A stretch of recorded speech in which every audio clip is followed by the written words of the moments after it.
नमस्कार। सुस्थ और निरोग जीवन यापन करने आम जिते प्रकार खाद्यपेय ग्रहण कले तीनोटी मुख्य उपादान आमको जीवन जीविका को आग को बढ़ाइबारे सहायक होता है। आउ जल, वायु और आलोक, जहाँकि स्वयं भगवान वरदान आउ तांकर सृष्टि। जनसंख्या को दृष्टि रखी जलर आवश्यकता धीरे धीरे बढ़िबारे लगी। कारण जल कहले आमे नदी उपर निर्भर करिथाउ, जल कहले आमे जलाशय उपर निर्भर करिथाउ, किंतु लोकंकर चाहिदा को दृष्टि रखी एबे जल जोगाणर आउ एक माध्यम साजिए ताहला बोरवेल बा ट्यूबवेल। तो ये जो बोरवेल बा ट्यूबवेल जोटा कि वर्तमान अनेक व्यावसायिक प्रतिष्ठान रे खोला जाउची अनेक जो अपार्टमेंट रे खोला जाउची आउ घरे घरे मध्य अनेक लोक से सब को व्यवहार करुचंती ट्यूबवेल खोलिकी। तो ये ट्यूबवेल खोलिबा पछर जो कहानी रही केमिति गोटे नलकूप खोला जाय थाए, अतीत रे केमिति खोला जाउथला आउ आजिकाली जो नुआ टेक्नोलोजी सब प्रयोग होइची ता माध्यम रे केमिति सब खोला जाउची आउ तार सेवा लोक माने केमिति पाउचंती से संपर्क रे आज आमे कथा हबा आलोचना करिबा जे नलकूपर कहानी। तो एथिपाई आम सहित गंजाम जिला बोरवेल मालिक संघर जी अच्छा साधारण संपादक दिलीप साहू जोड़ी होती अतिथि रूपे, अंपटे से संघर जी उपादेष्टा अच्छा अभय कुमार साहू जोड़ी होती। आज्ञा नमस्कार, उभय को मुझे स्वागत करुच्ची। निहाती रूपे जमी आम कहले नलकूपर कहानी, कारण मोर भी मन अच्छी पिला दिने मु जो नलकूप देखुली घरे जोड़ाक व्यवहार करूला, वर्तमान पूरा टेक्नोलोजी बदली जाइए, तार रूप बदली जाइए। कौन कहे आग केमिति थिला एबे कौन अच्छे प्रथम सीट आरंभ करिया। देखो प्रकाश बाबू आप जहाँ कहले निराट सत्य जे जलर आमर साधन जोटा अच्छी जलाशय किंबा नदी जोटा कि आमर अर्बन एरिया रे बर्तन आजिका दिन में से सुविधा आम पाइपारना। तो तार अन्य गोटे माध्यम होची बोरवेल बा ट्यूबवेल। ट्यूबवेल रो इतिहास कहूँ प्रथमे आम हैंड बोर रे करूँ, तापर आसला रिग रे जोटा आम खोलिया चेष्टा करूँ। पुरातन काल रे सेटा पुराना मेसीनरी थिला, पुराना इक्विपमेंट थिला जोटा कि गोटे ट्यूबवेल खोलिया लगी आमर 2 ରୁ 3 दिन लगुला। बर्तमान लेटेस्ट टेक्नोलोजी आइला, लेटेस्ट इक्विपमेंट आइला, डे बाय डे सेटा इम्प्रूव होची।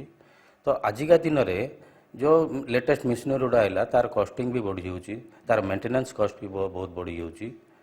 एवं अतीत कथा जदि आम देखा एते जन गहली मध्य नथिला, जनसंख्या मध्य नथिला, लोकंकर जल को लेकिन एते चाहिदा मध्य नथिला, कारण सबुटे आपणकर पोखरी व्यवस्था जोड़ा जलाशय आम कहे तार व्यवस्था थिला, लोक मैंने पोखरी उपर निर्भर करुले। या सहित जदि आम ग्राउंड कथा कहबा, जो माटी कथा कहबा, सी सब रिचार्ज होकर रोला, किंतु वर्तमान आम देखुचे जे खरा दिन तो खरा दिन एपरिक वर्षा दिन रिचार्ज रोना, जहाँफल कि बहुत गभीर पर्यंत खोलिले जाकि पानीटा बाहर। आग सेमती थिला निश्चित भाव देखो दिन को दिन आप कह हिसाब से जनसंख्या बढ़िया हिसाब आमर पानीर प्रोक्योरमेंटा बढ़ी बढ़ी जाऊँगी। आउ जो सरफेस वाटर भी कमी कमी गलानी। सरफेस वाटर जेहेतु कमुच कौन पे वर्षा जल भूतल को रिचार्ज हो पारना। तो सरकार गोटे माध्यम रखिंट रेन वाटर हार्वेस्टिंग जो किसी अंचल किसी जगार सेटा इम्प्लीमेंट करा जाइछि। आ जेहेतु आमर सरफेस वाटर पर आमर आसीबो ग्राउंड वाटर, तो ग्राउंड वाटरटा आम पाइबा आम ट्यूबवेल उपर डिपेंडेंट होचु। आ सरफेस वाटरटा जमती आप नदी पानी पोखरी बा आपणकर कूह जो घर जो कूह खोला जाए सेटा सब सरफेस वाटर जोटा कि आपणकर खरा दिने से जलर स्तर कमी जाए। सर लोक संख्या वृद्धि पाइबा सहित लोकंकर जल को लेकिन चाहिदा वृद्धि पाई। जमीक आम अतीत आम देखुले जे गाँ कथा कहतु, छोट छोट सहर कथा कहतु, पोखरी उपर निर्भर करते, नले विभिन्न साई छक गुड़िक कूह रोला, घरे काँ भाँ भी कूह रोला निर्भर करते। किंतु आजिका दिन में बोरवेल रो चाहिदा केते बढ़ी, घरे घरे केमती से सब व्यवहार कर। नमस्कार, मो दिलीप कुमार साहू संपादक। सर्वप्रथम जनसाधारण मकर संक्रांतिर शुभेच्छा और शुभकामना।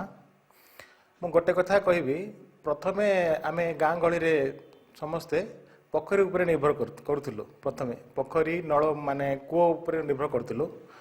ଆସ୍ତେ ଆସ୍ତେ ମାନେ ସମସ୍ତେ ଜଳର ଚାହିଦା ବଢ଼ିବା ଯୋଗୁଁ ମାନେ ଗ୍ରୀଷ୍ମ ଋତୁରେ ପୋଖରୀରେ ପାଣିର ଅଭାବ ଯୋଗୁଁ ସମସ୍ତେ ଏବେ ବୋରୱେଲ୍ କରିବା ଉପରେ ନିର୍ଭର କରୁଛନ୍ତି ବୋରୱେଲ୍, ଯାହାକି ଭଲ ପାଣି ମାନେ ସ୍ୱଚ୍ଛ ପାଣି ମାନେ ଗୋଟେ ଜୀବନ ବଞ୍ଚିବାକୁ ପାଣିର ଆବଶ୍ୟକ ନିତାନ୍ତ ଆବଶ୍ୟକ ଜଳର।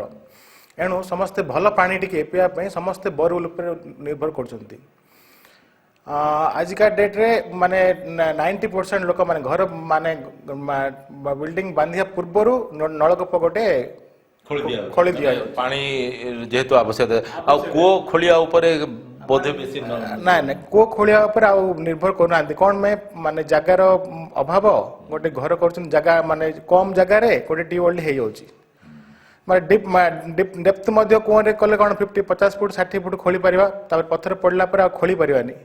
ଏଇଟା ଆମର ଯେଉଁ ଏକ୍ୟୁପମେଣ୍ଟ ନୂଆ ଏକ୍ୟୁପମେଣ୍ଟ ଆସିଲା ଆମର ରିଗ୍ରେ, ଆମର ପୁରା ଆଡ଼ଭାନ୍ସ ଟେକ୍ନୋଲୋଜିରେ ସବୁ ଆସିଲାଣି। ଏବେ ଆଗେ ଆମେ 2-3 ଦିନ କରୁଥିଲୁ ଗୋଟେ ରିଗ୍ ଗୋଟେ ଟ୍ୟୁବୱେଲ୍ କରିବା ପାଇଁ 3 ଦିନ ଲାଗୁଥିଲା।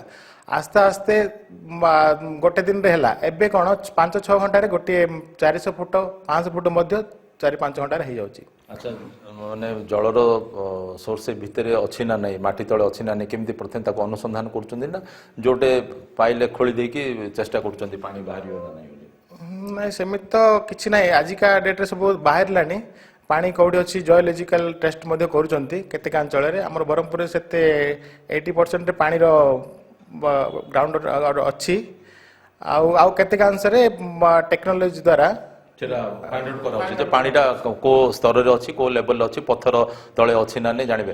ଅତୀତରେ ଯଦି ଏଇ ସବୁ ବୋରୱେଲ୍ ଖୋଳିବାର ବ୍ୟବସ୍ଥା ଯଦି ଥାଆନ୍ତା ବ୍ୟାପକ ଭାବେ, ତାହେଲେ ହୁଏତ ଅନେକ ଲୋକ କୂଅ କରିନଥାନ୍ତେ। ଯଦି ଅତୀତରେ ଥାଆନ୍ତା ମାନେ କୂଅ ନ କରିକି ଟ୍ୟୁବୱେଲ୍ କରିଥାନ୍ତେ ଲୋକମାନେ। ମାନେ କୂଅର ଏକ୍ଜାକ୍ଟ ବିକଳ୍ପ ଟ୍ୟୁବୱେଲ୍ ବୋଲି କହିପାରିବେ କି? କୂଅରେ ଲୋକମାନେ ଯେଉଁ ଠିଆ ହେଇକି ପାଣି ଝିକିକି ଗାଧୋଉଥିଲେ, ତାର ଯେଉଁ ଗୋଟେ ମଜା ରହିଥିଲା, ଟ୍ୟୁବୱେଲ୍ର ପାଇପ୍ରୁ ପାଣି ବାହାର କରି ଗାଧୋଇବା କେମିତି ଆପଣ ନିଜେ ବ୍ୟକ୍ତିଗତ ଭାବେ କ'ଣ ଫିଲ୍ କରୁଛନ୍ତି? ନାଇଁ ଶୁଣନ୍ତୁ, ସେଇ ଟାଇମ୍ର ମଜା ଆଜ୍ଞା ବର୍ତ୍ତମାନ ଯୁଗରେ ନାହିଁ। ସେଇ ଟାଇମ୍ରେ ଆମେ ନିଜେ କୂଅରୁ ପାଣି କାଢ଼ିକି ନିଜେ ଗାଧୋଇବାଟା ତାର ଅଲଗା ମଜା ଥିଲା। ଆଜିକା ଦୁନିଆରେ ସାବାର ତଳେ ଗାଧୋଇବାର ତାର ଅଲଗା ମାନେ ତାକୁ ୟାକୁ କୌଣସି କମ୍ପାରିଜନ୍ ତୁଳନା କରାଯାଇ ପାରିବନି। ସାର୍ ଆଉ ଗୋଟେ କଥା ଆମେ ଦେଖୁଛେ ଯେ କୂଅର ପାଣି ବିଶେଷ କରି ଏତେ ହାର୍ଡ ନଥାଏ, ଯେଉଁଟା ଖାରି ପାଣି ବୋଲି ଆମେ କହୁଛେ, କିନ୍ତୁ ଅନେକ ସ୍ଥାନରେ ଆମେ ଦେଖୁଛେ ଯେ ଟ୍ୟୁବୱେଲ୍ର ପାଣି ବହୁତ ଖାରି ରହୁଛି। ତାର କାରଣ କ'ଣ? ଶୁଣନ୍ତୁ, କୂଅର ପାଣିଟା ହେଉଛି ଆପଣ ପାଇବେ ସର୍ଫେସ୍ ୱାଟରଟା। ସର୍ଫେସ୍ ୱାଟରଟା ଆପଣଙ୍କର ରେନ୍ ୱାଟରଟା ଯେଉଁ ପର୍ଯ୍ୟନ୍ତ ଯାଇପାରିବ ସେଇ ପାଣିଟା ଆପଣ ମିଠା ପାଣି ପାଇପାରିବେ। ନଦୀ ପାଣି ବା ବାଲି ପାଣି ଏଗୁଡ଼ାକ ଆପଣ ମିଠା ପାଣି ପାଇପାରିବେ। ଏଇଟା ଯେଉଁ ରିଗ୍ ବୋର୍ରେ ଆମର ଖୋଳା ହେଉଛି ଡିପ୍ ୱାଟରଟା ଆମେ ପାଉଛୁ। ତ ଡିପ୍ ୱାଟରଟା ପ୍ରାୟତଃ ଖାରି ପାଣି ଆସେ, ଯେଉଁଟାକି ଆମେ ପଥର ଭିତର ଜ୍ୱର ଯେଉଁଟା କୁହାଯାଏ। ମାନେ ପଥରକୁ ଫଟେଇକି ଭିତରକୁ ଯାଆନ୍ତି ନା ଯଦି ପଥର ପଡ଼ିଗଲା ମାନେ ଆଉ ସାଇଡ଼୍ରେ ଆଉଥରେ କେଉଁଠି ଜାଗାରେ? ନାଇଁ, ପଥରକୁ ଆମେ ହୋଲ୍ କରି ଡ୍ରିଲ୍ କରି ଯାଉ। ତ ପଥର ଲେୟରଟା ଯେଉଁଠି ଚେଞ୍ଜ ହୁଏ ସେଇ ଲେୟର ଭିତରେ ପାଣିର ସନ୍ଧାନ ମିଳେ। ସେଇ ପାଣିଟା ଆମେ ଡିପ୍ ୱାଟର ବୋଲି କୁହାଯାଏ, ଯେଉଁଟାକି ଟ୍ୟୁବୱେଲ୍ ପାଣି, ଯେଉଁଟା ପ୍ରାୟତଃ ଖାରି ପାଣି ହିଁ ମିଳେ ଆମକୁ। ଆଚ୍ଛା, ବର୍ତ୍ତମାନ ଦିଲ୍ଲୀପ ବାବୁ ଯେମିତି କହୁଥିଲେ ଯେ ବର୍ତ୍ତମାନ ସବୁ ବହୁତ ପ୍ରକାର ଟେକ୍ନୋଲୋଜି ଆସିସାରିଛି, ଜଣା ପଡ଼ିଯାଉଛି ଯେ କେଉଁ ସ୍ତରରେ ପାଣି ରହିଛି, ପଥର ଭିତରେ ଅଛି ନା ନାହିଁ। ଯେତେବେଳେ ଜଣେ ସାଧାରଣ ଲୋକ ଆପଣମାନଙ୍କୁ କଣ୍ଟାକ୍ଟ କରୁଛନ୍ତି ତାଙ୍କର ଘରେ ହେଉ କିମ୍ବା ବ୍ୟବସାୟିକ ପ୍ରତିଷ୍ଠାନରେ ହେଉ କିମ୍ବା ଆପାର୍ଟମେଣ୍ଟରେ ହେଉ ଗୋଟେ ଟ୍ୟୁବୱେଲ୍ ଖୋଳିବା ପାଇଁ, କେମିତି ଆପଣ ତାକୁ ରୂପ ଦେଉଛନ୍ତି? ଦେଖନ୍ତୁ, ଆଜିକା ଦୁନିଆରେ ତ ସମସ୍ତେ ବାସ୍ତୁ ଉପରେ ଡିପେଣ୍ଡେଣ୍ଟ ହେଉଛନ୍ତି। ଯେଉଁ ବାସ୍ତୁ ହିସାବରେ ନର୍ଥ ଇଷ୍ଟ କର୍ଣ୍ଣର ବା ଐଶାନ୍ୟ କର୍ଣ୍ଣରେ ଖୋଳିବା ପାଇଁ ସମସ୍ତେ ପ୍ରଯୁଜ୍ୟ ବୋଲି ଭାବୁଛନ୍ତି। ସେଇ ଜାଗାରେ ଯଦି ପାଣିର ସନ୍ଧାନ ନ ମିଳେ, ମାନେ ବୋରୱେଲ୍ ଫେଲର ହୁଏ, ତ ସେମାନେ ତାର ସବଷ୍ଟିଟ୍ୟୁଟ୍ ହିସାବରେ ଅନ୍ୟ କେଉଁଟେ ଟେଷ୍ଟିଂ ଜିଓଲୋଜିକାଲ ଟେଷ୍ଟ କରନ୍ତି, କେଉଁମାନେ ମାଇଥୋଲୋଜିକାଲ ଟେଷ୍ଟ କରନ୍ତି। ଏଗୁଡ଼ା ବିଶ୍ୱାସ ଉପରେ ସେମାନେ କରନ୍ତି, ଯେଉଁଟାକି ପ୍ରାୟତଃ ସକ୍ସେସ୍ ହୁଏ। ଆଚ୍ଛା, ଏଇ ଯେଉଁ ଘରେ ଆମେ ଖୋଳୁଛେ ଯେଉଁଟା ଟ୍ୟୁବୱେଲ୍ ଆମେ କହୁଛେ, ଆଉ ବାହାରେ ଯେଉଁଟା କି ଅନେକ ସାହି ବାସିନ୍ଦାଙ୍କୁ କିମ୍ବା ଗୋଟେ ଗାଁକୁ ପାଣି ଯେଉଁ ଜଳ ଯୋଗାଣ କରାଯାଏ, ତା ପାଇଁ ଯେଉଁ ଖୋଳାଯାଏ ଟ୍ୟୁବୱେଲ୍ ଯେଉଁ ଖୋଳାଯାଏ, ତାର ଭିତରେ କ'ଣ ସବୁ ଫରକ ରହିଥାଏ?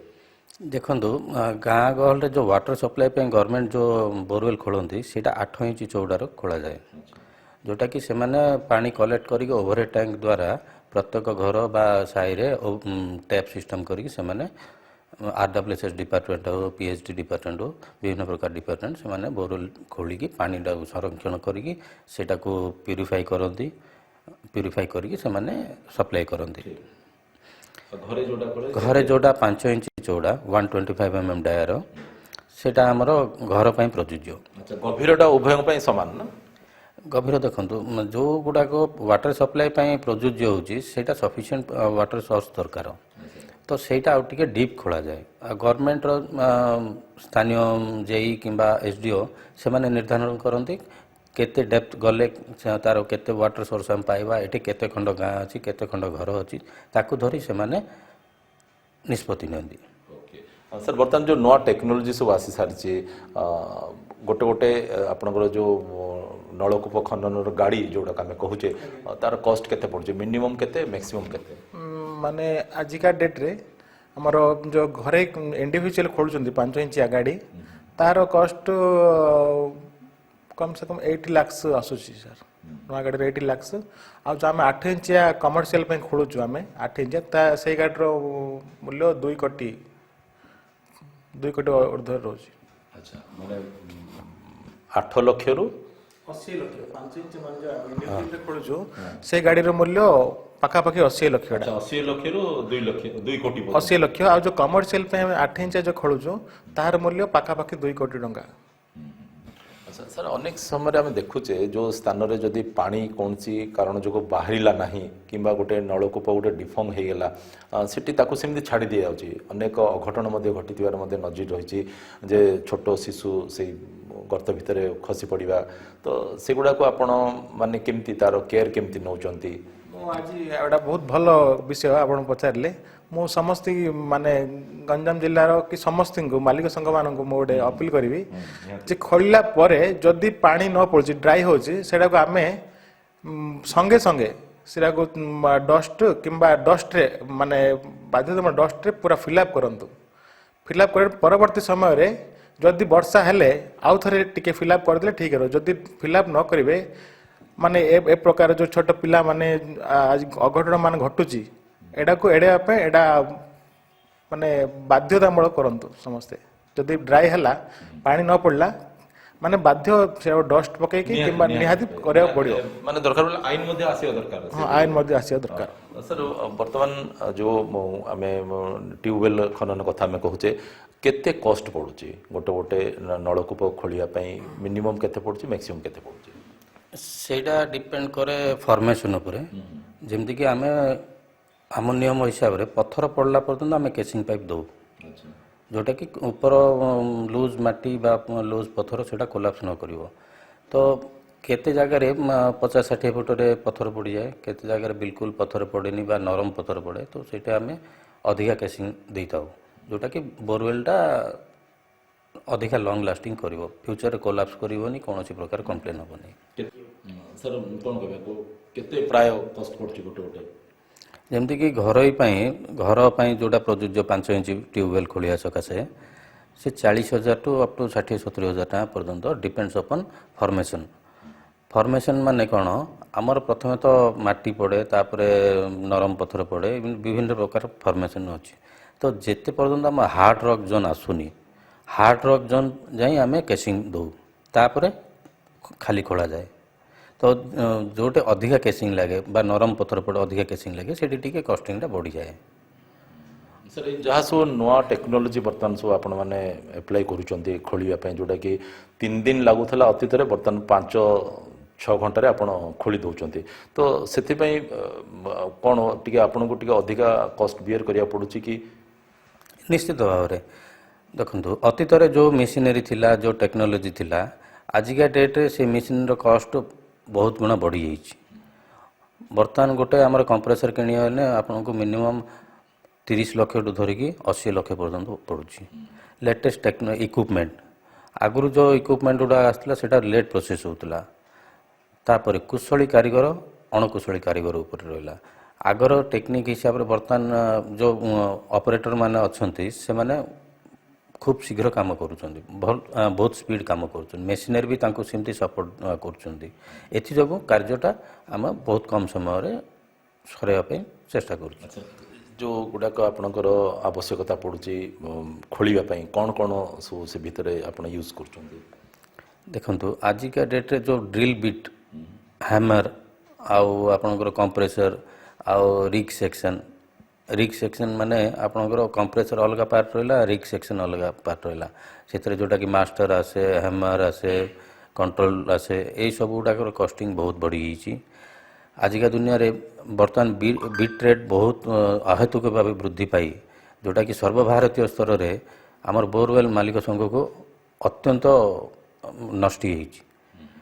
ଏଥିଲାଗି ଆନ୍ଧ୍ରପ୍ରଦେଶ, ତେଲେଙ୍ଗାନା, ତାମିଲନାଡ଼ୁ ପ୍ରାୟ ସବୁ ମାଲିକମାନେ ଏଥିରେ ସଫର ହେଇଛନ୍ତି। ଆଉ ଏଥିଲାଗି ବୋଲି ସେମାନେ ବି ସର୍ବଭାରତୀୟ ସ୍ତରରେ ଯେଉଁ ମୂଲ୍ୟ ବୃଦ୍ଧି ଯୋଗୁଁ ଡ୍ରିଲିଂ ରେଟ୍ର ବି ବର୍ତ୍ତମାନ ବୃଦ୍ଧି କରିବାଟା ନିହାତି ଆବଶ୍ୟକ ପଡ଼ିଯାଉଛି।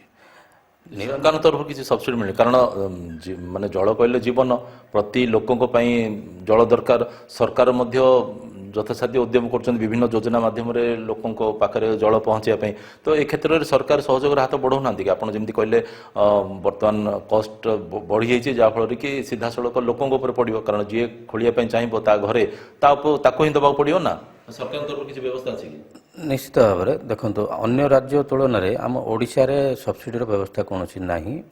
ବୋରୱେଲ୍ ଖନନ ଯେଉଁ ଟ୍ୟୁବୱେଲ୍ ଗାଡ଼ି କିଣିବା ସକାଶେ, ୱେରେଜ୍ ଅନ୍ୟ ରାଜ୍ୟରେ ବୋରୱେଲ୍ ଗାଡ଼ି କିଣିଲେ ସେଥିରେ ସବସିଡ଼ି ସେମାନେ ପାଆନ୍ତି, କିନ୍ତୁ ଆମ ରାଜ୍ୟରେ ବୋରୱେଲ୍ ଗାଡ଼ି ପାଇଁ ସେମିତି କିଛି ସବସିଡ଼ିର ବ୍ୟବସ୍ଥା ନାହିଁ।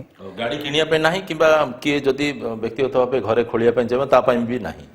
ନା, ବ୍ୟକ୍ତିଗତ ଖୋଳିବା ପାଇଁ ତ ନାହିଁ। ପ୍ରଥମେ ଥିଲା ଯେଉଁ ରେନ୍ ୱାଟର ହାର୍ଭେଷ୍ଟିଂ ଯେଉଁମାନେ କରନ୍ତି, ଟ୍ୟୁବୱେଲ୍ ଖୋଳିକି ଛାତର ପାଣିଟା ଆଣିକି ରେନ୍ ୱାଟରଟା ଆଣିକି ସେ ଟ୍ୟୁବୱେଲ୍ରେ ଗ୍ରାଉଣ୍ଡ ୱାଟରକୁ ରିଚାର୍ଜ କରିବା ସକାଶେ ସରକାର ଗୋଟେ ରିହାତି ପ୍ରୋତ୍ସାହନ ଯୋଜନା ଆରମ୍ଭ କରିଥିଲେ ଓଡ଼ିଶା ସରକାର।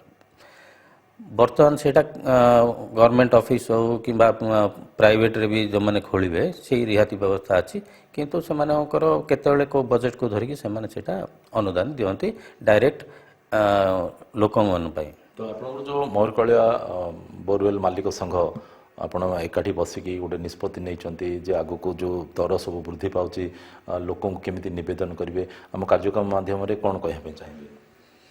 ମୁଁ ଆପଣ ମିଡ଼ିଆ ଭାଇଙ୍କ ମାଧ୍ୟମରେ ଜଣାଇବାକୁ ଚାହୁଁଛି ସମସ୍ତ ଜନସାଧାରଣମାନଙ୍କୁ, ଯେହେତୁ ଆମେ ନିରନ୍ତର ଭାବେ 2-3 ବର୍ଷ ହେଲା କ୍ଷତି ସହି ଆସୁଛୁ, ଆଉ ଗଞ୍ଜାମ ଜିଲ୍ଲାର ବି ଗୁଡ଼ାଏ 2-3 ଜଣ ମାଲିକ ପ୍ରାୟତଃ ବନ୍ଦ କରିକି ପଳାଇଲେଣି।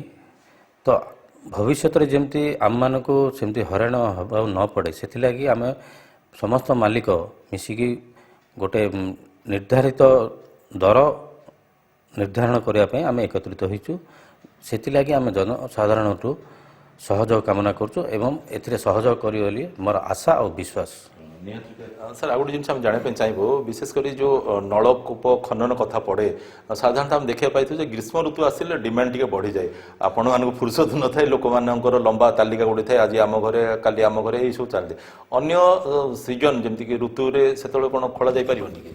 ନାଇଁ, ସେମିତି କିଛି ନାହିଁ ଆଜ୍ଞା। ମାନେ ଯେଉଁ କହୁଛନ୍ତି ବର୍ଷା ଦିନେ ମାନେ ଖୋଳିଲେ କ'ଣ, ମାନେ ପାଣିଟା ଉପରେ, ମାନେ ଆମର ବର୍ଷା ପାଣିଟା ଉପରେ ଥାଉ, ସେଥିପାଇଁ ପାଣିଟା ଜଲ୍ଦି ଆସିଯାଏ। ସେଥିଯୋଗୁଁ ସମସ୍ତେ ଲାଇକ୍ କରନ୍ତି ଗ୍ରୀଷ୍ମ ଋତୁରେ ଖୋଳିବା ପାଇଁ। ମାନେ ଏକ୍ଜାକ୍ଟ ଜଣାପଡ଼େ ଯେ କେଉଁ ସ୍ତରରେ ପାଣିଟା ଅଛି ବୋଲି। ଶୀତ ଋତୁରେ? ଶୀତ ଋତୁରେ ମଧ୍ୟ ଜାନୁଆରୀଠୁ ଷ୍ଟାର୍ଟ ହୁଏ କାମ। ଆମର ଷ୍ଟାର୍ଟ ହୁଏ ଜାନୁଆରୀଠୁ ଅଗଷ୍ଟ ପର୍ଯ୍ୟନ୍ତ ଚାଲେ। ତ ବର୍ତ୍ତମାନ ଲୋକଙ୍କୁ ଯେଉଁ ସେବା ଆପଣମାନେ ସବୁ ଯୋଗାଉଛନ୍ତି, ବିଶେଷ କରି ନଳକୂପର ଅତୀତ କଥା ଆମେ ଜାଣିଲେ, ବର୍ତ୍ତମାନ କଥା ଜାଣିଲେ, ନଳକୂପର ଭବିଷ୍ୟତ କଥା ଯଦି ଆମେ କହିବା, ଆଶା କରିବା କି ଆଉ କିଛି ନୂଆ ଟେକ୍ନୋଲୋଜି ଆଉ କିଛି ଆସିଯିବ, ଆଉ କିଛି ଲୋକଙ୍କୁ ସେବା ଯୋଗାଇବାରେ ଆଉ ଟିକେ ସୁବିଧା ହେବ ବୋଲି? ହଁ, ଦେଖନ୍ତୁ, ପ୍ରଥମେ ଆମେ 4-5 ଦିନ ଥିଲା, ଏବେ ତ 4-5 ଘଣ୍ଟାରେ ହେଇଯାଉଛି ଗୋଟେ ବୋରୱେଲ୍। ଆଗକୁ ମଧ୍ୟ ତାର ଆହୁରି ଜଲ୍ଦି ହେଇଯିବ ବୋଲି ଭାବନା ଭାବୁଛ।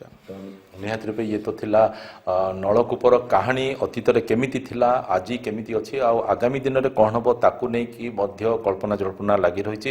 କାରଣ ଏଥିପାଇଁ ଏ କଥା ଆମେ କହିବା ଯେ ଯେତେବେଳେ ଅତୀତ ଅଛି ତାହେଲେ ବର୍ତ୍ତମାନ ନିହାତି ରୂପେ ଅଛି, ଯଦି ବର୍ତ୍ତମାନ ଅଛି ତାହେଲେ ଭବିଷ୍ୟତ ମଧ୍ୟ ଅଛି। ଆଜିର ପ୍ରସଙ୍ଗକୁ ଏଠି ରଖି ଆପଣଙ୍କ ସାଥୀ ପ୍ରକାଶ ପରିଡ଼ାରେ ବିଦାୟ ଦିଅନ୍ତୁ। ପୁଣି ଥରେ ଆଉ ଏକ ପ୍ରଶ୍ନ ନେଇ ଆପଣଙ୍କ ସହିତ ଆମେ ଯୋଡ଼ି ହେବୁ। ନମସ୍କାର।